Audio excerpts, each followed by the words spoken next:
Yeah. So absolute darkness, that's something that people wouldn't appreciate and know. And not only that, the very fact of the existence of interoceanic currents or waves. Did you even know that there are, just like surface waves, there are waves underneath the oceans? You could not see them because if you go up space with your satellite, you can see them perhaps. But did they have satellites back then, 1400 years ago? Not. Yeah. So 1400 years ago, we did not have satellites to know that there were interoceanic waves. So when the Quran mentions all of this, it's for us to reflect and say this knowledge could not have been known by any human being at that time. Even if you were to dive, you would not observe this kind of waves because they're deeper. Okay? So this knowledge comes from who? From God. For us to appreciate that this book is from Him. And as well, for example, what do you think people they would know about the development of the fetus in the womb of the mother? We don't even know that. They made lots of mistakes by assuming, like Hippocrates, Aristotle, Galen, and various others. God has told us in the Quran, when the human being like similar to a blood clot, similar to this, that it evolved and developed into like what is similar to a bite. And this bite developed into bones, and this bones covered with the flesh, and this flesh become a new creation. We don't heard about this. Just to give you a background context, at one point there was this scientific consensus and understanding for the majority of the people that human beings were like a miniature human being in the sperm from of a man, and it became bigger and bigger and bigger. And in 1673, Van Leeuwenhoek, when he had his very simple microscope, but it was powerful enough for them at that time, he says, look, we can see that, and they actually drew like a human being like this, and then it becomes bigger and bigger. It's called the pre-formation theory, which is, of course, it's false, it's incorrect, but that's what the belief had even in the 1673 at that point. But the Quran, 1400 years ago, is telling that no, human beings are created in successive stages, development one after the other, one form of the other, from this stage to the next stage and so on and so forth, going against even the scientific consensus of the day. Okay? Now we appreciate and realize the Quran has been clearly saying what we know all along from today's understanding of science. But our point is, this information in this book, the Quran, comes from which source? It could not have been come from any person, any people, any community from the socio-historical milieu in 14th century, because they had a false understanding then. They thought the menstrual blood helped in coagulating the male's discharge to form a human being. But we know that it has no function in creating a baby, menstrual blood. Okay? That's what they believed. So going against the current, at that time, the contemporary scientific understanding, the Quran going against that and said, no, it's not like that. And now we ask this question, how did the Quran know and get it right? When you had, say, 16 different types of theories and all of them are wrong, some right here and there, and Quran gets all of them right from someone who doesn't have medical science knowledge, someone who doesn't have scientific knowledge, not even any knowledge of reading a book of any kind. The Quran tells us if they knew that you were able to read and write, these are answering your question, they would have doubted. The Quran says, they know his community has seen him not being educated and learned, because at that time, not many people had the luxury of being educated in an institution and have the learning. Many people didn't know how to read and write. Those who knew how to read and write are a certain group of people. So when Prophet Muhammad is already mentioned in the Quran that this is the case, and he's bringing you the Quran as an illiterate person and going against your consensus and your science, proving you wrong, what should be our rational expectation of this phenomena? That he is the scientist, back even then. We're calling him the best scientist, the best philosopher, best, people provide the best economist, best military leader, everything apart from messenger. All of that is to demonstrate to the people that he is a prophet of God, a messenger of God, as a proof and evidence so that people can believe in that book and have faith and certainty. Because anyone can say, I'm a prophet of God, right? But the Quran gives not only the guidance, it gives you the proof and evidence with that guidance at the same time, so that your heart can be settled, your mind can be settled, because your heart and mind will be at synchronized with this understanding. You will say, yeah, it makes sense to believe in one God rather than many. It makes sense not to worship an idol like a monkey or an elephant or a half human, half elephant, or it makes sense not to worship in multiple of deities, 3 in 1, 5 in 20, whatever. But whatever it tells you about God, that God is all one, absolute, independent, self-sufficient, He is not born, doesn't produce children, there's no likeness unto Him, your mind will accept that. Your intellect will accept that. Your heart will accept that. And that is what Islam makes people to willingly, voluntarily accept it. That's called the voluntary submission. Islam, as my Sheikh was saying, is a voluntary submission of oneself by what? By this kind of processing critically, individually, without any coercion, without any force, by saying, I recognize the truth. Yes. I understand the truth, and I appreciate, and it makes sense to me, and I want to follow this truth. That is what Islam wants us in terms of this kind of rationalization and intellectualization and internalization of this reality. And when you do that, you would not care about like, okay, what are my friends going to think? Like if I become a Muslim, that, oh, I'm going to start eating halal and what and stuff like that. You know, people have all of these things. So let's talk about the issues of hijab. Hijab. Before this, I was not explaining or justifying. I'm saying this is something that will come to you and you will do it because your faith will make you want to do that. It's not that you have to become a faith, like it's not something stopping you from becoming a Muslim, but you would want to yourself put on this hijab. So once you become a Muslim, because of this intellectual internalization of the reality and truth, you'd want to say, I don't want to drink alcohol. I don't want to go and sleep around with men or women, whatever. I don't want to eat this nonsense food that is going to be unhealthy. I want to live a life of sanity, dignity, honor, respect, well-being, mental health, physical health. And once you become a Muslim, you will see this is exactly what Islam is providing. And also, before we come to the point of hijab, there are a few things. Now, for example, as well, when the Prophet Muhammad, peace be upon him, there is one atheist.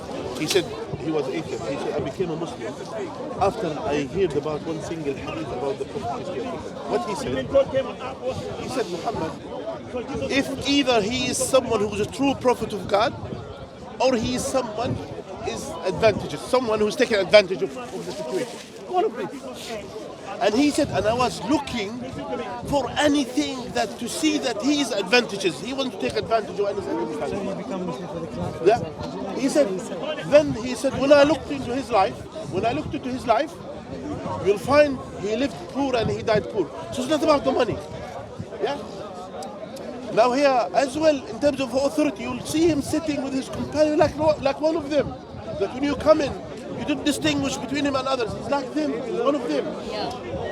And as well, and he is someone, he was humble. He will accept someone even in someone if once he was adjusting the rows in the battlefield. So one of the companions, yeah, he was adjusting them. He said, "Oh, you hurt me."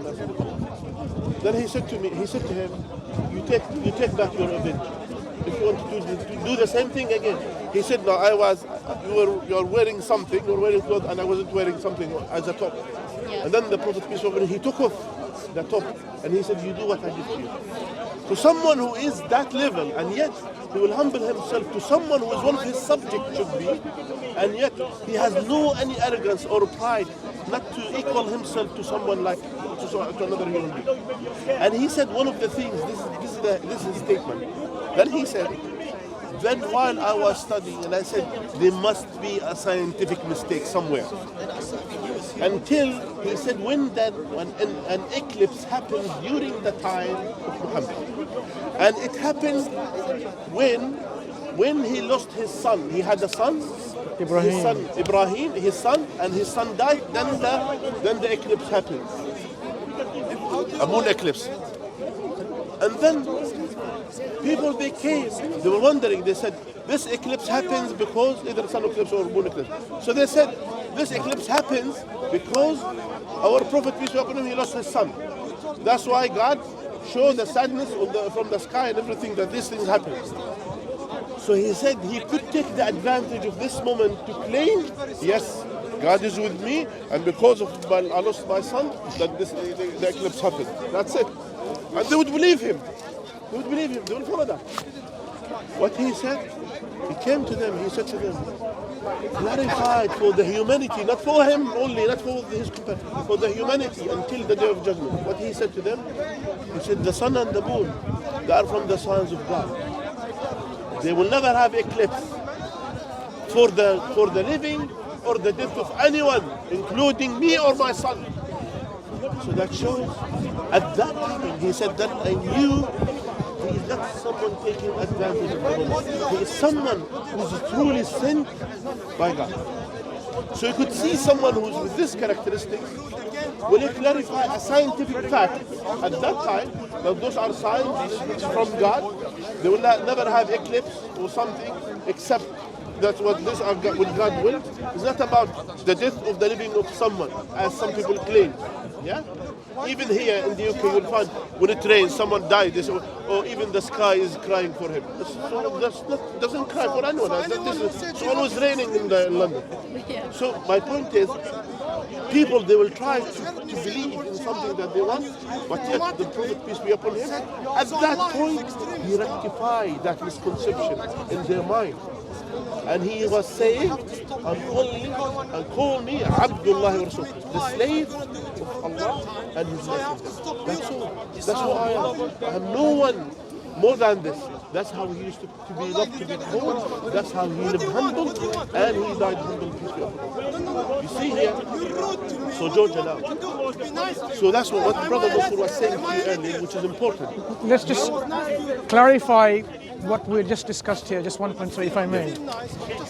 You see, to understand critically about a prophet and a messenger, we need to look at the life of that person and the claims they make.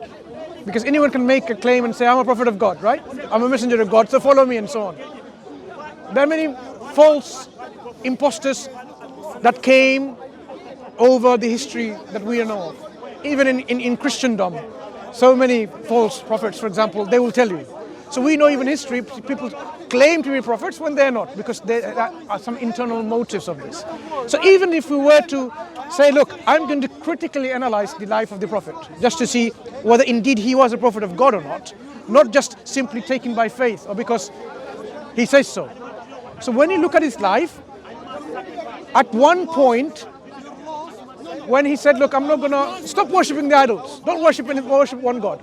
They got sort of fed up and annoyed and irritated and said, you know what, don't say that anymore, because it's having a great economic impact on their business in Mecca, in Arabia at that time. Which God can be worshipped anywhere, where they want the people to come to their idols to Mecca. That goes against their business.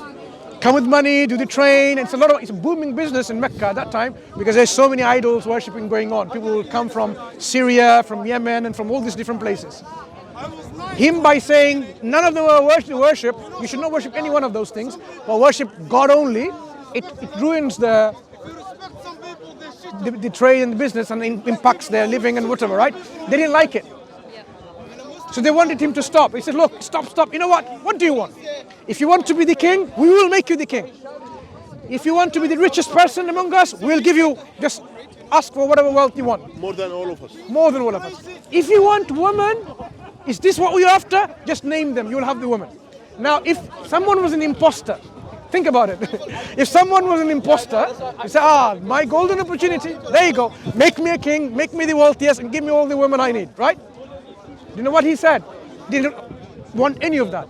In fact, there's another occasion, he said even like this, even if you were to give the sun on one hand and the moon on the other, I would never stop calling you that there's no one worthy of worship except God alone. I would never stop, even if you were to give me the sun and the moon in my hands.